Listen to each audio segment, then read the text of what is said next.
આપનું જે આ બંધારણ ઘડાયું છે ને બંધારણની અંદર બહુ મોટી સમાજ આજે અહીંયા એકત્ર થયો છે।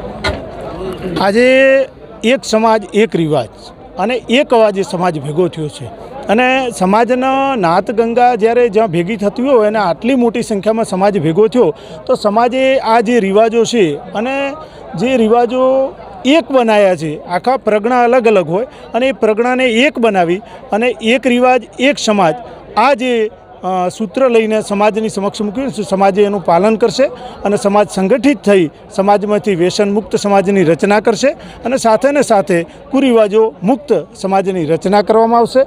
આ સમાજનું એક બંધારણ છે અને એ બંધારણ સમગ્ર સમાજ માટે અમલીકરણ મૂકવામાં આવ્યું છે। આજે ડીસા ખાતે સમગ્ર સમાજના આગેવાનો, યુવાનો અને આખી નાત વિહોતર ભેગી થઈને આ અમલીકરણ થશે।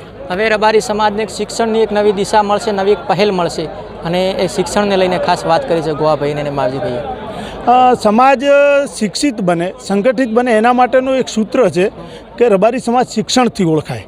એ અમારા વિહોતર ગ્રુપના માધ્યમથી પણ અમે એક સૂત્ર છે કે ભાઈ રબારી સમાજની ઓળખાણ શિક્ષણથી થાય। અહીંયા આગળ પણ તમે જોઈ રહ્યા છો મોટું શિક્ષણનું સંકુલ બનેલું છે। આ રીતે અમારી રેક્ટ સંસ્થા ચાલે છે, એવી ઘણી બધી સંસ્થાઓ છે જેના થકી સમાજના યુવાનોને યુપીએસસી જીપીએસસીની પરીક્ષા આપી આઈપીએસ આઈએએસ અને જીપીએસસીના ડીવાયએસપી કક્ષાના અધિકારીઓ બને અને સમાજને એક નવી દિશા આપે અને સમાજમાં જેટલું શિક્ષણ વધશે એટલું સંગઠન પણ વધશે અને આવા કુરિવાજો છે એ જળમૂળમાંથી નાબૂદ થશે। સાથે અમારા ક્રિષ્ના ગ્રુપ છે એ પણ ત્યાં સ્પર્ધાત્મક પરીક્ષાના ક્લાસો ચલાવે છે અને ત્યાં પણ ઘણા બધા યુવાનો તૈયાર કરે।